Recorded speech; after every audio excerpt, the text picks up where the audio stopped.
Puji Tuhan. Mari kita buka sama-sama Alkitab kita. Terdapat dalam Sefanya 3. Sefanya 3, Perjanjian Lama bagian akhir lagi. Ya. Sefanya 3 ayat 17 firman Tuhan berbunyi demikian. Tuhan Allahmu ada di antaramu sebagai pahlawan yang memberikan kemenangan. Haleluya. Tuhan Allahmu ada di antaramu sebagai pahlawan yang memberikan kemenangan. Ya. Jadi puji Tuhan. Kalau Tuhan yang kita sembah itu ada di tengah-tengah kita, amin. Ya, ada di tengah-tengah kita memberikan kemenangan, amin. Bahkan saking dekatnya Allah kita itu memperkenalkan diri dalam perjanjian lama. Dia memperkenalkan diri dengan 3 karakter. Dalam perjanjian lama baru ditambahkan lagi. Dia tidak hanya memperkenalkan dia sebagai Elohim, Allah pencipta, Allah yang menguasai, tetapi dia menempatkan diri dengan Abraham sebagai sahabat. Abraham itu adalah sahabatku. Jadi Tuhan itu tidak hanya menjadi Allah yang wow, El Shaddai, Allah Maha Kuasa, tapi he is a friend. Dia itu teman. Dengan teman itu kita bisa ngomong apa aja dengan gaya apa aja. Saya ini dosen. Ketika ngomong dengan mahasiswa saya harus menempatkan diri saya sebagai dosen. Ketika saya mengajar di sekolah, saya guru. Ketika di rumah, saya bapak untuk anak saya, suami untuk istri saya. Keluar dari rumah, saya ini Pak RT. Lain lagi caranya. Ya, lain lagi caranya. Tapi kita tergantung. Saya sih membuat satu pemahaman buat diri saya. Saya nggak berani untuk menerapkan ke orang lain karena ini pengalaman saya. Saya sering bilang ke mahasiswa saya ataupun di murid-murid di sekolah bahwa apa yang kalian alami, pengenalan akan Tuhan yang kalian alami menentukan cara kalian berdoa. Saya pertama kali masuk di sekolah Alkitab Cianjur, saya ketemu dengan satu guru, Bapak Pendeta almarhum Pendeta Almer. Wah, ini kalau di kalangan GPD ini pendeta sudah tidak heran lagi. Mengajar satu bidang studi yang bisa diajar sama yang lain. Dia mengajarkan tentang Roh Kudus. Pelajaran. Siapa yang mengajar? Nggak ada bukunya yang ngajarin tentang Roh. Yang secara baku. Dia ngajar itu berdasarkan pengalaman. Sampai satu ketika kami lagi belajar. Di belajar tiba-tiba dia berlutut sendiri. Roh Kudus mau berbicara. Kita ini dia Roh Kudus bisik ke dia. Sudah berlutut sama. Penyembahan, wow. Ya. Ketika kita ada di zona penyembahan itu kita merasakan sedikit ketenangan yang ada di sorga. Ya. Kalau kita semua ada di satu tingkat penyembahan yang sudah sampai naik di hadirat, waktu daerah sekitar itu kita udah nggak rasa lagi. Kami waktu itu berlutut sekitar 2 jam. Itu ingus sudah kemana, yang mata yang kemana nggak jelas. Tapi 2 jam nggak terasa kita berlutut. Nanti sudah selesai doa baru tahu, wah kiri kaki udah kram banget. Nggak terasa karena begitu nikmatnya hadirat Tuhan. Begitu nikmatnya hadirat Tuhan. Udah selesai, tiba-tiba ada yang bernubuat. Saya akan memakai kalian, hai hamba Tuhan. Tapi harus bayar harga. Selesai. Kita berdiri. Ketika berdiri, lagi belajar lanjut. Tiba-tiba hamba Tuhan ini senior bilang, sepertinya masih ada satu lagi sih.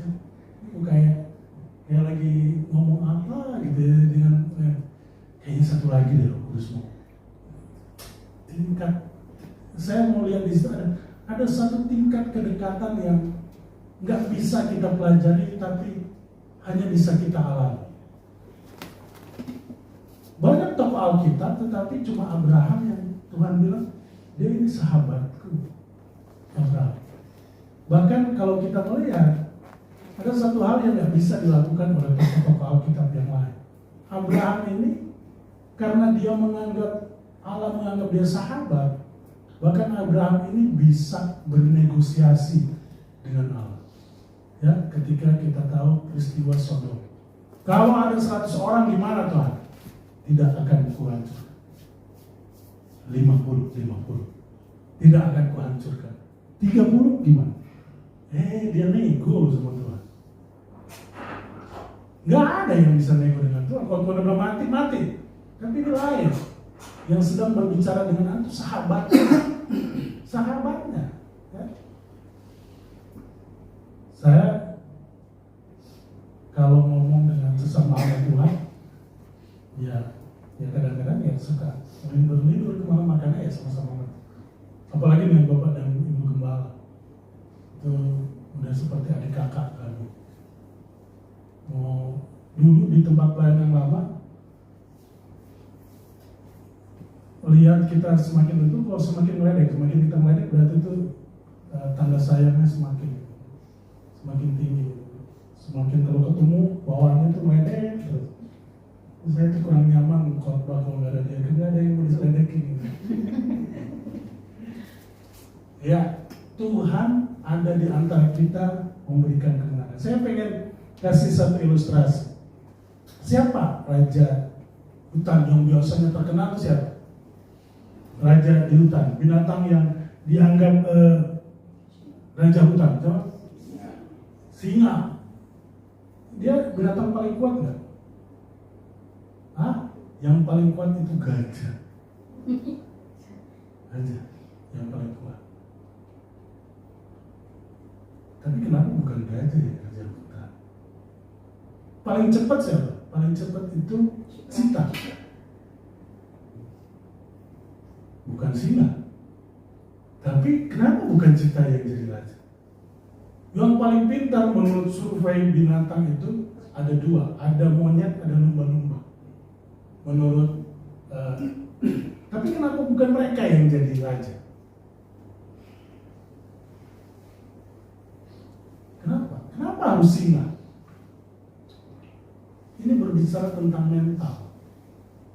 Kalau gajah ketemu singa, dia akan berpikir bagaimana untuk lari. Tapi kalau singa bertemu gajah, dia berpikir gimana akan gue makan ini daging sendiri. Itu juga anak Tuhan. Tuhan ada di tengah-tengah kita. Tergantung kita menghadapi masalah. Kita mau mungkin orang kuat, kita mungkin tercepat, tapi kita bukan sesuatu yang bisa mengalahkan karena mental kita mental yang bukan pemenang. Mental kita tuh mental takut. Ini takut, itu takut, ini takut. Sehingga kita susah untuk sampai satu titik kita menang dalam segala hal. Saya ketika jadi saya mengajar di satu sekolah internasional, sekolah Paramita 2, sekolah pariwisata internasional. Waktu itu saya datang cuma untuk menyelesaikan kuliah saya, PKL. Saya datang ke situ, setelah PKL ditawarin mengajar. Oke. 2 tahun setelah mengajar saya jadi wali kelas. 2 tahun setelah wali kelas saya jadi kesiswaan, wakil kesiswaan. Dan itu berjalan dari 2011 sampai hari ini 2023. Banyak guru-guru yang lebih dulu dari saya, tapi mereka nggak ada yang sampai di posisi itu. Nggak ada yang sampai di posisi itu. Bahkan ada guru-guru yang keluar mental karena ini kenapa kok orang baru bisa gini? Kenapa? Saya bilang saya menunjukkan profesional, saya menunjukkan keloyalitasan saya ke sekolah. Kebetulan waktu masuk di sekolah itu belum menikah, jadi tiba-tiba ada tahun, Pak, bawa anak-anak ke Pulau Pramuka. Oke, ajar, Pak. Hari Minggu ada acara, ayo. Guru yang lain nolak, saya ayo. Mau nginep di sekolah pun ayo. Ada loyalitas yang saya kasih, ada sesuatu yang saya berikan, sehingga ada penghargaan. Makanya sampai saat ini saya ada di sekolah itu dengan segala hal-hal yang harus saya kerjakan itu. Tapi yang menjadi titik berat saya adalah kitanya harus mempersiapkan diri bahwa kita ini seorang pemenang. Minimal mental kita harus siap seorang pemenang. Saya dan Bapak Gembala pernah satu kali pergi ke Tanjung Priok di lampu merah. Jadi lampu merah tiba-tiba pas kita jalan ada anak SMA rombongan 5 motor boncengan cabean ini cowok-cowok semua sih. Ditabrak pas sama Bapak Gembala, mental semua. Dia bilang, waduh, hancur kita. Tanjung Priok, anak STM lagi itu. Di samping-samping udah teriak, woi turun tanggung jawab. Ya emang kita mental pemenang ya. Dia buka kaca. Kebetulan potongan saya waktu itu cepat, lagi pakai jaket loreng ini. Saya bilang, kenapa? Jalan Pak, jalan.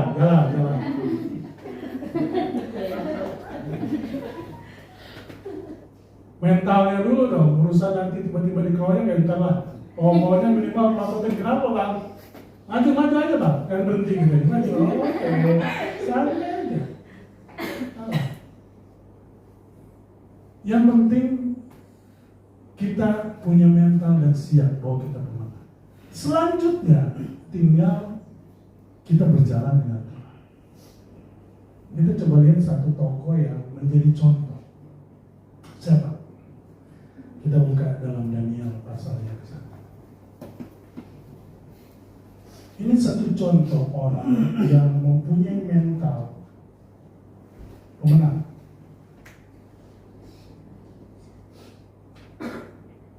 Daniel pasal 1 ayat yang ke-6, 7, 8. Daniel 1 ayat 6, 7, 8. Di antara mereka itu ada juga beberapa orang Yehuda, yaitu Daniel, Hananya, Misael, dan Asaria. Pemimpin pegawai istana itu memberi nama lain kepada mereka. Daniel Bezazar, Hananya dinamanya Sadrak, Misael dinamanya Mesa, dan Asaria dinamanya Abednego. Daniel berketetapan untuk tidak sebentar sampai di sini. Daniel dan teman-temannya ini orang-orang muda. Menurut ensiklopedia Alkitab, mereka sekitar umur 17, 18, 19 tahun ketika dalam pembuangan pertama ke Babel. Di antara semua pemuda-pemuda mereka ini yang dipilih orang-orang yang bagus ya. Dikatakan di situ mereka mempunyai perawakan bagus, berhikmat, sehingga dipilih untuk bekerja di tempatnya di Nebukadnezar. Daniel ini satu tokoh yang secara manusia dia itu hidup di 3 zaman raja. Bayangin ya, Nebukadnezar ditumbangkan oleh Babel ditumbangkan oleh media Persia, ganti rajanya menjadi Darius. Dari Darius ke Ahasveros. Jadi raja berganti raja, Kalau kita lihat film-film ketika satu kerajaan itu tumbang, maka semua pejabat-pejabatnya dibunuh. Kalau di film-film begitulah. Ini Daniel tetap ada di posisi berdua, di bawah raja. Begitu konsisten dia pekerjaannya. Begitu konsisten dia dengan karirnya sebagai pejabat. Walaupun dalam pergantian itu ada hal-hal yang terjadi. Gua singa dan segala macam itu dalam masa peralihan. Tapi Daniel itu tertulis dari muda sampai tua. Daniel itu mati tua. Dari muda sampai tua dia ada di posisi yang bagus di kerajaan-kerajaan. Tempat orang lain dibuang. Nomor 2 di bawah raja. Nomor 2 di bawah raja. Kenapa sampai Daniel ini orang buangan, justru tempatnya nomor 2 di bawah raja? Begitu luar biasa. Kenapa? Ternyata ada satu rahasia yang membuat Daniel itu begitu dihargai, begitu dihormati, begitu begitu luar biasa. Dia karirnya bagus, tetapi di hadapan Tuhan rohaninya bagus. Jadi berjalan bersamaan. Karirnya bagus, rohaninya bagus. Ada orang yang karirnya bagus, tapi ninggalin ibadah, nggak pernah berdoa. Akhirnya karirnya bagus tetapi menyusahkan. Ada orang juga yang berdoa terus, cuma nggak pernah mau kerja. Ya sudahlah. Kita bilang ya nggak bekerja ya nggak usah kasih makan. Walaupun dia berdoa terus. Tuhan bilang kerja itu seperti bersemut. Semut pun tahu kapan harus bekerja, kapan perlu beristirahat. Pagi, siang, sore mau beristirahat. Sampai ada Job bilang gini. Ada orang berdoa sama Tuhan. Tuhan, di sorga itu kan jalannya dari emas murni 24 karat. Alkitab menulis. Tolong kirimkan pecahan-pecahan batunya aja. Kirimkan ke saya. Tuhan bilang oke. Tunggu 1 hari, nanti saya kasih. Nah dia tidur lagi. Besoknya dia keluar sama, mana Tuhan emas?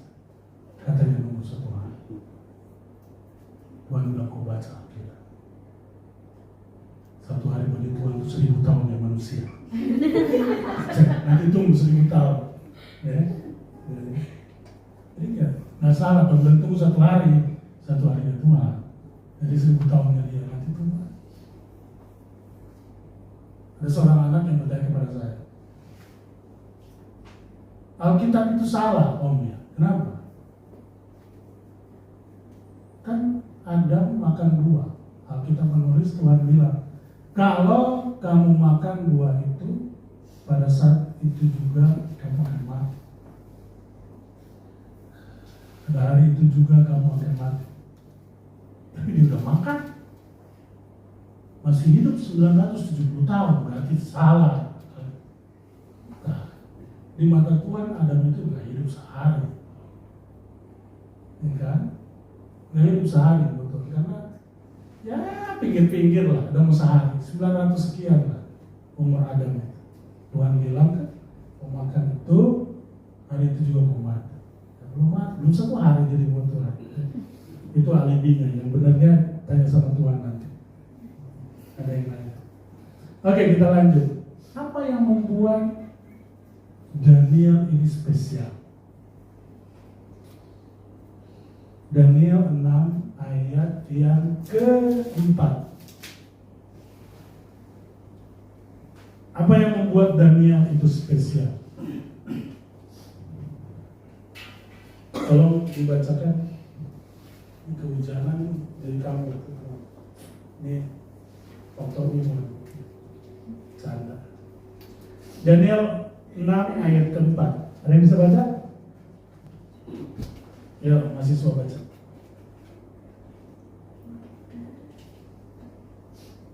Daniel pasal 6 ayat yang keempat. Maka Daniel ini melebihi para pejabat tinggi Dan para wakil raja itu karena ia mempunyai roh yang luar biasa, dan raja bermaksud untuk menempatkannya atas seluruh kerajaan. Ya. Luar biasa. Biasanya dalam penulisan bahasa, ketika menunjukkan karakter Almighty, menunjukkan karakter Allah, maka di situ harus pakai roh besar, R besar. Tetapi ditulis di sini R kecil. Ada yang menerjemahkan itu dengan roh Allah, tapi menurut ayat ini bukan roh Allah. Rohnya Daniel luar biasa. Kenapa kok besar rohnya Daniel itu luar biasa?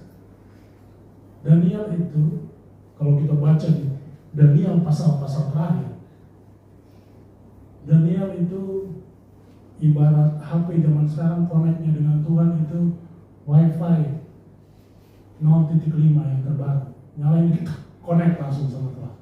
Bayangin dia baru bangun langsung lihat Tuhan di depan, berbicara. Kalau kita kan, oh Tuhan, udah mau tidur lagi, kayaknya nggak ada salah dengan Tuhan. Mesti pakai Bluetooth kayaknya gitu, jangan infrared. Saking lamanya gitu. Udah nonggeng, berdoanya, udah ada yang gimana, udah berlutut, udah tidur, berbaring. Kok kayak begini-begini terus doanya. Tapi Daniel itu kalau kita baca, wow. Dia salah satu yang menuliskan tentang air zamam yang dipakai oleh gereja Betel. 70 minggu dia melihat apa yang terjadi di air zamam. Di zamannya Daniel, Tuhan Yesus saja belum lahir, tapi dia lihat kelihatan air zamam. Luar biasa. Rohnya Daniel luar biasa. Kenapa bisa rohnya Daniel itu luar biasa? Nah, kita coba bahas. Daniel 6 ayat 11. Ini yang membuat rohnya Daniel itu luar biasa. Ya, tolong yang udah dapat. Daniel yang pasal 6 ayat yang ke-11. Demi didengar Daniel bahwa surat perintah itu telah dibuat, pergilah ia ke rumahnya dalam kamar atasnya dan tingkap-tingkap yang terbuka ke arah Yerusalem. 3 kali sehari ia berlutut berdoa serta memuji Allahnya seperti yang biasanya dilakukan. Demikian. Coba dari yang kita baca tadi ada satu kalimat yang sangat luar biasa. Yang mana? 3 kali sehari ia berlutut berdoa serta memuji Allah. Itu luar biasa, tapi bukan itu. Itu bagus, tapi bukan itu. Saya mau janjiin silver queen, tapi nanti ada yang bisa lagi. Pergilah ia ke rumahnya. Yang biasa dilakukannya. Hah? Seperti yang biasa Seperti biasa yang dilakukan. Ya. Untung saya nggak janjiin coklat tadi ya. Kenapa ya seperti biasa? Karena itu jadi rutinitas buat dia. Berdoa 3 kali sehari seperti biasa. Ini kebiasaan saya itu adalah makan nambah. Itu udah wajib. Itu nggak bisa. Mau di mulut pun ditahan-tahan, tangan otomatis ngambil lagi sendiri tanpa diperintah sama kepala. Ya. Bapak Gembala itu kebiasaannya kalau lagi ini kita bongkar-bongkar dia nggak kebiasaannya kalau mobil itu mobilnya itu terdisetir gitu. Jadi kalau lagi itu coba dicek mobil semua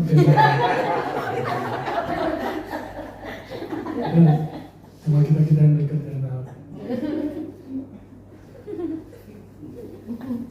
Coba cek setirnya dan dikasih setir ya, seperti biasa dia lakukan. Enggak heran kolektifnya dengan Tuhan itu langsung zep, karena buat dia berdoa penyembahan itu bukan hal yang harus dipaksakan. Buat dia itu adalah rutinitas dia. Penyembahan itu, berdoa, saya aja belum bisa untuk bilang bahwa saya punya alarm otomatis karena 2 kali 9 bulan saya di sekolah kitab itu tidur jam 10, bangun jam 4. Itu alarm otomatis saya. Jam 10 pasti saya ngantuk. Kalau saya paksa jam 11 udah nggak bisa tidur lagi. Jadi saya jam tidur ngantuk pasti jam 10. Harus saya tidurin, itu pasti tidur udah pagi. Tapi kalau saya tahan sampai jam 12, setelah jam 11 itu udah nggak bisa tidur. Nanti jam 1 baru tidur. Karena udah lewat jam tidur saya. Bangun, pasti bangun jam 4. Walaupun pas bangun, pas jam 4 tidur lagi. Tapi itu alarm, karena udah terbiasa gitu, terbiasa. Nah, dan lihat ini, kebiasaannya itu adalah memuji Tuhan dan berdoa.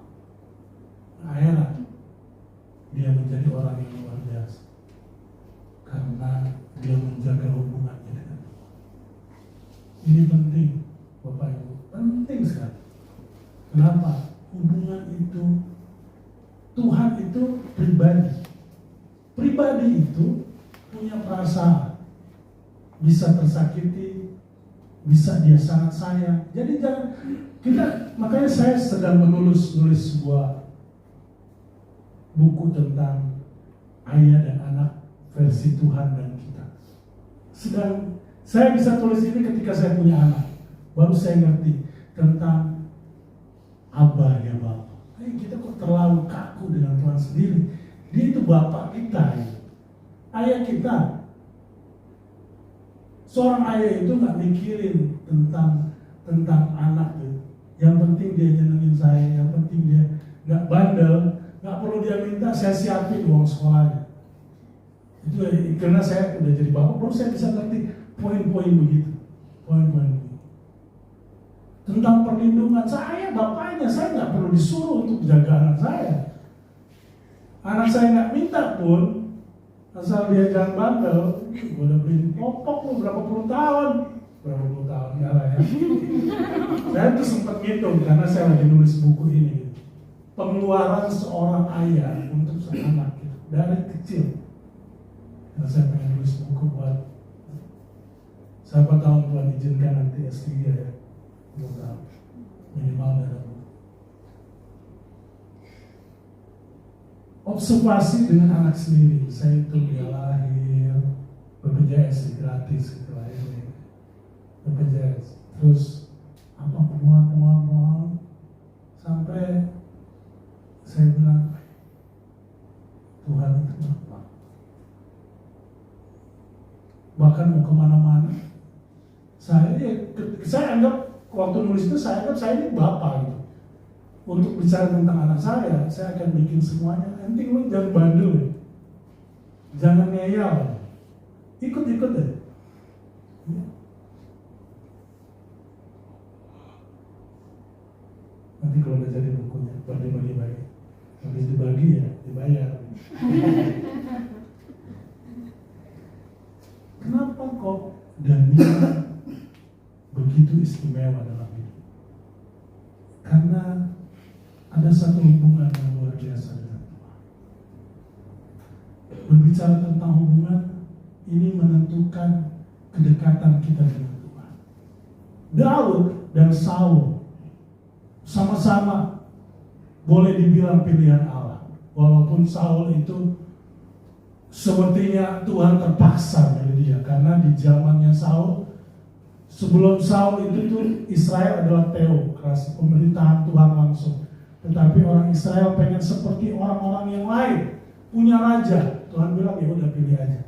Tiba-tiba waktu pemilihan ada satu orang yang tinggi gede di antara orang-orang yang lain, dia lebih tinggi sebahu, Alkitab menulis. Jadi dipilihlah dia jadi raja. Ya sudah, diizinkan Tuhan ya.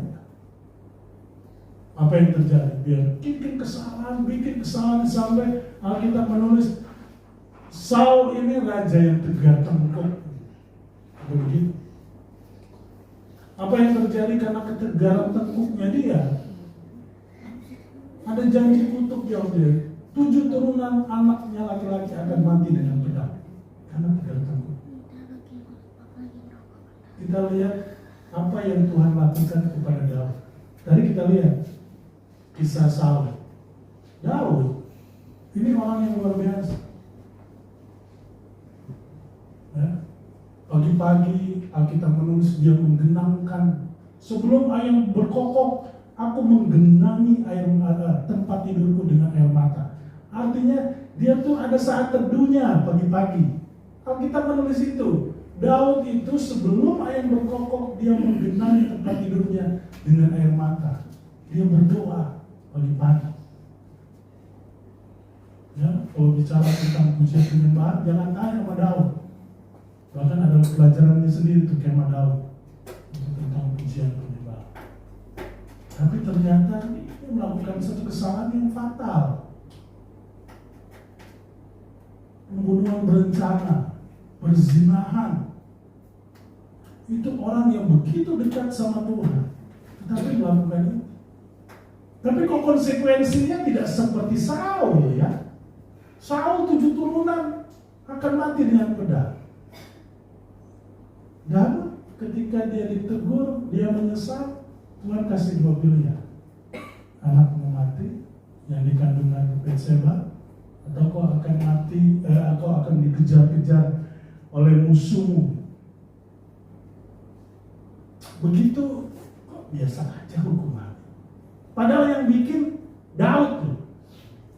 Orang yang lebih tahu kebenaran sebenarnya harus dihukum lebih dibandingkan kalau Saul ya memang tegak-tegak orangnya. Tapi kok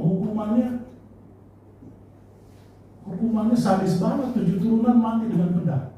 Sedangkan Daud sudah membunuh berencana. Karena dia suka sama Betseba, dia taruh Uriahnya di medan perang bagian paling depan. Dia tahu bahwa paling depan kan udah gak mungkin balik. Jadi statusnya menjanda. Jadi seolah-olah sah. Daud lupa nyanyian sekolah minggu. Maka Tuhan melihat apa yang kau perbuat. Mungkin belum ada saat itu lagi. Orang lain gak lihat. Tiba-tiba Nabi Nathan. Itu pas ya Nabi Nathan. Saya Nathan doang. Bertobat, sadar. Hukumannya kok gak kayak Saul. Kenapa? Tuhan itu pribadi. Saya kasih contoh saya dulu sebelum dengan istri yang sekarang, nggak ada. Dulu dekat dengan dia. Ya, saya tuh punya motor kebanggaan, ya, dengan segala pernak-perniknya. Saya ingat saya tuh hampir berantem sama tukang parkir gara-gara saya parkir di ujung. Ketika saya mau ngambil, motornya udah di tempat lain. Ternyata dia tarik motor itu. Udah motor tiap hari saya lap, dia seret begitu aja, ribut kita. Saya pendeta, cuma kalau ada gini udah jadi pendoti. Karena itu barang yang paling saya sayang. Barang yang saya beli dengan jerih payah saya dan saya bersihin, pokoknya terima gaji harus di situ aja itu motor itu ya. Tiap bulan ganti warna pokoknya motor itu. Paling saya sayang. Jadi sama orang lain bisa ribut kalau sampai ada. Tapi suatu ketika teman saya ini, pacar saya ini dulu, istri orang sekarang, nanti pelayanan di Pemuda nanti saya kasih tahu tentang cara menemukan pasangan itu. Loh, dia harus datang nanti ya. Paling depan. Jadi tiba-tiba dia mundurin mobil dan kena motornya. Mental motornya. Tankinya bocor. Apa saya bikin? Apa? Terus kita beli lagi. Kok beda? Iyalah, ini yang nabrak saya sayang gitu. Kalau itu kan tukang parkir, ribut-ribut kita. Yang ini, yang nabrak motor saya itu orang yang paling saya sayang. Jadi saya nggak peduli lagi itu barang saya. Ketika, ini gimana dia udah panik? Gimana nih? Apa? Tinggal dengar. Dan hati saya pun nggak ada panas-panasnya, legowo aja karena Yang bikin itu orang yang saya sayang. Begitulah Tuhan. Gak heran ada spesial tentang Daud. Perlakuan Tuhan. Kenapa? Ini orang yang begitu dekat dengan Tuhan. Walaupun Tuhan gak mentolerir dosanya, ada konsekuensi tentang dosanya. Tetapi hubungan itu menentukan perlakuan seorang ayah kepada anak. Walaupun anak gak boleh pilih kasih, tetapi kalau ada anak yang benar-benar nurut sama yang anak bangkang mulu gitu, pasti ada perbedaan. Pasti ada. Jadi janji Tuhan, Dia ada di tengah-tengah kita memberikan kemenangan. Janji Tuhan itu ibarat keran Tuhan udah buka. Nih, Tuhan aku akan memberikan kemenangan. Dia udah buka. Tapi dari pihak kita harus mempersiapkan diri menjadi orang yang berlayak untuk, kalau keran dipersiapkan ember buat nampung. Ya, kalau nggak ada ember, ya berkat itu terbuang. Kita harus persiapkan hidup kita untuk menjadi orang yang menang. Dengan apa? Dengan tadi membangun hubungan dengan Tuhan. Nggak heran kita berpuluh-puluh tahun ke gereja beratus, ya berapa puluh lah, tapi kita nggak menikmati berkat Tuhan. Kenapa? Karena kita nggak menyiapkan hidup kita untuk menerima berkat. Kita cuma datang dan ya udah datang ya, tapi kita nggak mempersiapkan kita untuk menerima berkat Tuhan. Jadi ternyata kita pun harus siap supaya janji Tuhan itu benar-benar nyata dalam kehidupan kita. Amin. Kita berdoa. Kita